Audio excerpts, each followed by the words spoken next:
कंधमाल जिला कलिंगा घाटीर अंधारकुटी ठारे 157 नंबर जातीय राजपथ उपरे निर्माणाधीन सुरक्षा पाचेरी काम हठात भुशुड़ी पड़ी।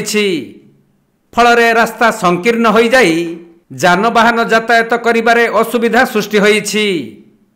तबे ठेका कार्य करुथुबा संस्था एहाकु सजाड़िबारे लागिथिबा बेले गत वर्ष मध्य एही भली कार्य चालुथुबा समय रे भुशुड़ी पड़िथिला। बारंबार एही कार्य भुशुड़िबा जगु कार्यर स्थायित्व को नहीं प्रश्नवाची सृष्टि होईछि।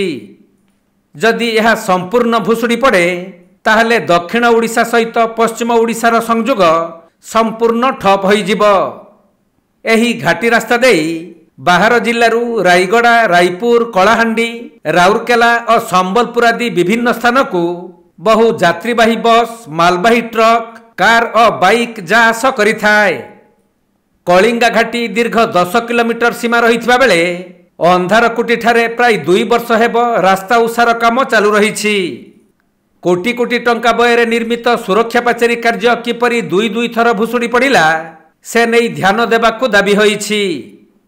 भविष्यत रे जदि कौनसी प्रकार एमिति गाड़ुआल भुशुड़ी जाए ताहले सही समय रे यातायात करुथबा यात्रीवाही बस किंबा ट्रक रो अवस्था कौन हेबो ताहा कहिबा मुश्किल।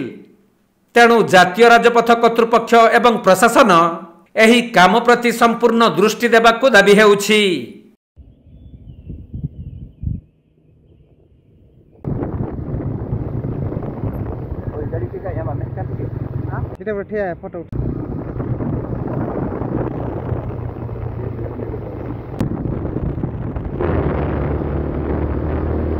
Kandhamal जिल्लारू Jyoti Prakash Samantaray report, Konark live.